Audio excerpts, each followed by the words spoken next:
Comment ont-ils commencé à se parler?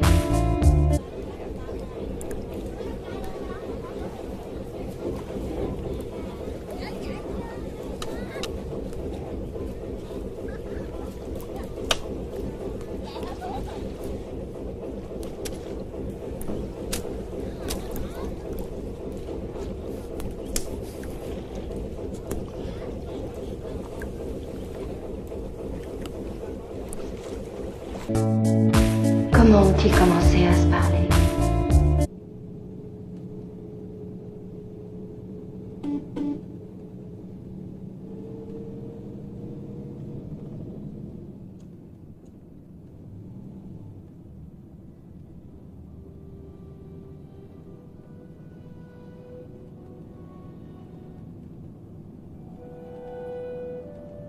Comment ont-ils commencé à se parler? Comment ont-ils commencé à se parler?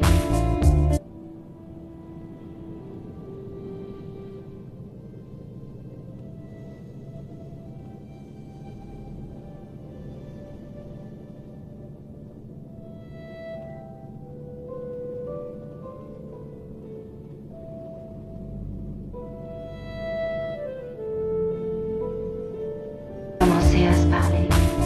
Commencer à se parler. Commencer à se parler.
Parler. J'ai toujours su, toujours ces dernières années, que ce soit le jour, que ce soit la nuit, je me suis toujours rappelé que tout peut arriver.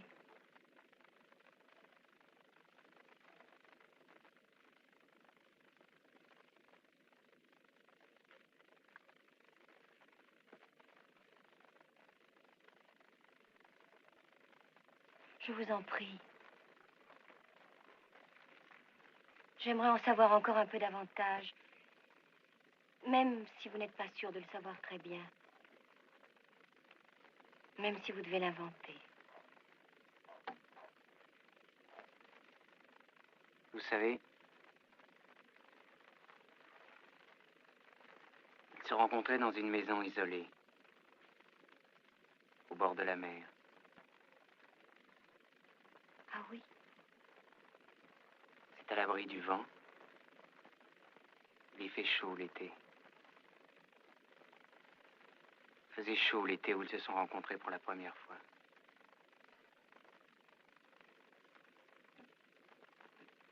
Les derniers temps, il avait quitté son travail. Ils se rencontraient presque tous les jours.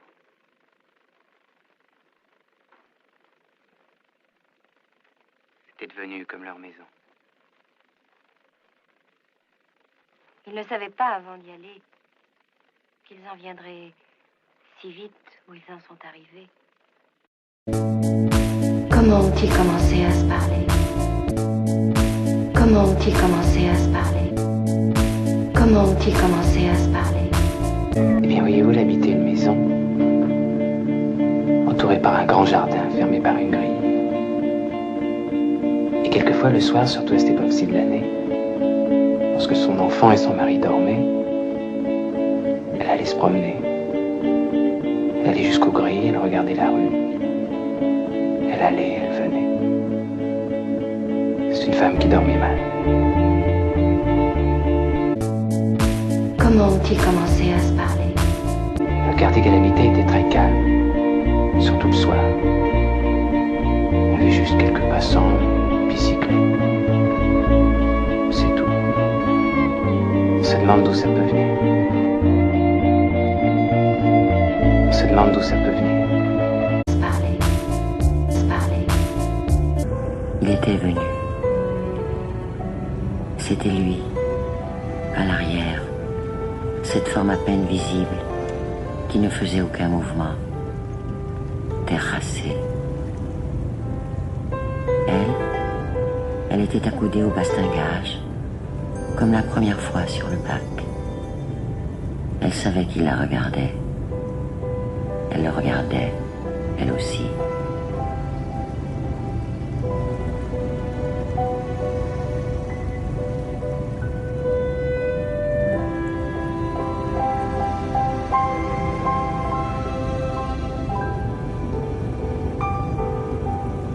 Elle ne le voyait plus, mais elle regardait encore vers la forme de l'automobile noire.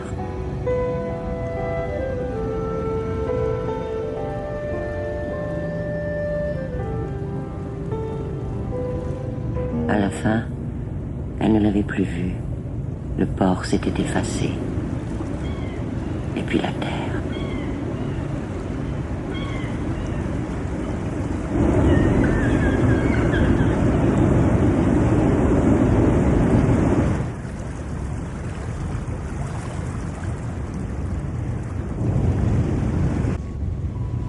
Il n'y avait pas un souffle de vent.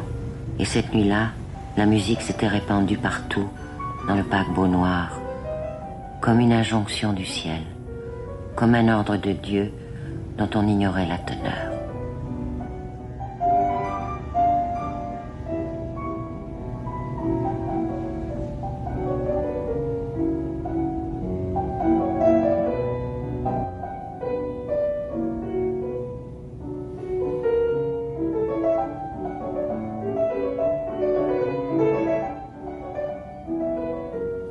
Elle avait pleuré parce qu'elle avait pensé à cet homme de Cholon, son amant, et elle n'avait pas été sûre tout à coup de ne pas l'avoir aimé, d'un amour qu'elle n'avait pas vu, parce qu'il s'était perdu dans l'histoire comme l'eau dans le sable, et qu'elle le retrouvait seulement maintenant, à cet instant de la musique jetée à travers la mer.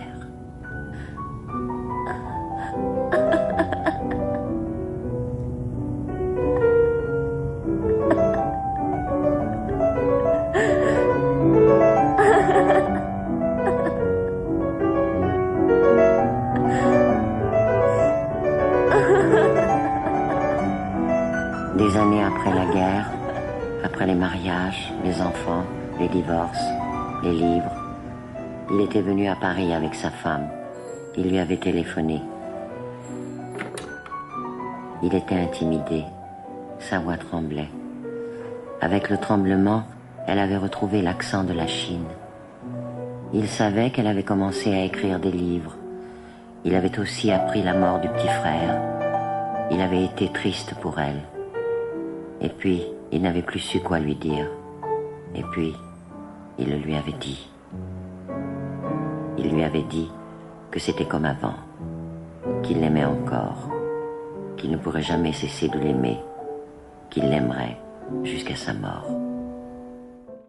Ils ne savaient pas avant d'y aller qu'ils en viendraient si vite où ils en sont arrivés.